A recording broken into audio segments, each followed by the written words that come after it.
committee's study of the Central Intelligence Agency Detention and Interrogation Program is a report compiled by the bipartisan United States Senate Select Committee on Intelligence about the Central Intelligence Agency Detention and Interrogation Program and its use of torture during interrogation in U.S. government communiqués on detainees in CIA custody.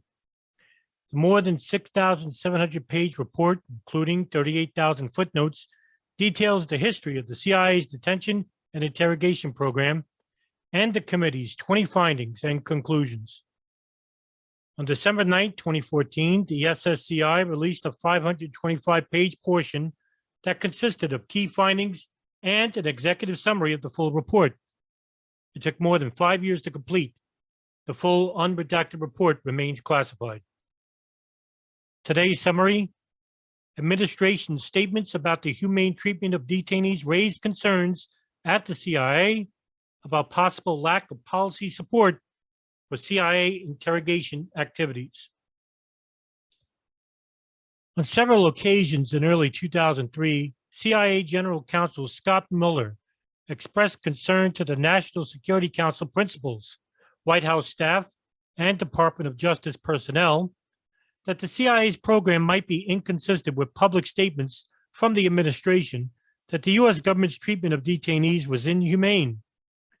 CIA General Counsel Mueller therefore sought to verify with White House and Department of Justice personnel that a February 7, 2002 presidential memorandum requiring the U.S. military to treat detainees humanely did not apply to the CIA.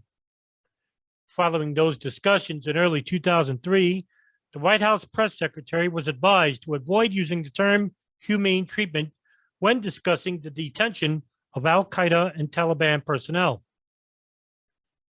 In mid-2003, CIA officials also engaged in discussions with the Department of Justice, the Department of Defense, and attorneys in the White House on whether representations could be made that the U.S. government compiled with certain requirements arising out of the Convention Against Torture, namely that the treatment of detainees was consistent with constitutional standards in the 5th, 8th, and 14th Amendments. In late June 2003, after numerous interagency discussions, William Haynes, the General Counsel of the Department of Defense, responded to a letter from Senator Patrick Leahy stating that it was U.S. policy to comply with these standards. According to a memorandum from the CIA's blank CTC Legal blank, the August 1st, 2002 Office of Legal Counsel opinion provided a legal safe harbor for the CIA's use of its enhanced interrogation techniques. The August 1st, 2002 opinion did not, however, address the constitutional standards described in the letter from William Haynes. In July 2003, after the White House made a number of statements again suggesting that U.S. treatment of detainees was humane, the CIA asked the National Security Advisor for policy reaffirmation of the CIA's use of its enhanced interrogation techniques. During the time that request was being considered, CIA headquarters stopped approving requests from CIA officers to use the CIA's enhanced interrogation techniques. Because of this stand-down, CIA interrogators, with CIA headquarters approval, instead used repeated applications of the CIA's standard interrogation techniques. These standard techniques were coercive, but not considered to be as coercive as the CIA's enhanced interrogation techniques. At this time, sleep deprivation beyond 72 hours was considered an enhanced interrogation technique, while sleep deprivation under 72 hours was defined as a standard CIA interrogation technique. To avoid using an enhanced interrogation technique, CIA officers subjected Khaled bin Attash to 70 hours of standing sleep deprivation, 2 hours less than the maximum. After allowing him 4 hours of sleep, bin Attash was subjected to an additional 23 hours of standing sleep deprivation, followed immediately by 20 hours of seated sleep deprivation. Unlike during most of the CIA's interrogation program, during the time that CIA headquarters was seeking policy reaffirmation, the CIA responded to infractions in the interrogation program as reported through CIA cables and other communications.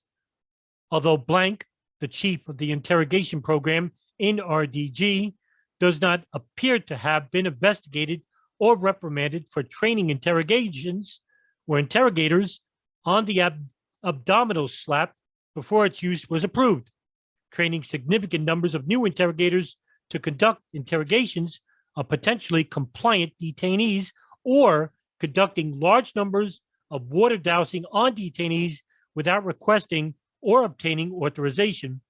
The CIA removed his certification to conduct interrogations in late July 2003 for placing a broom handle behind the knees of a detainee while that detainee was in a stressed position. CIA headquarters also decertified two other interrogators, Blank, CIA Officer 1, and Blank in the same period, although there were no official records of why those decertifications occurred.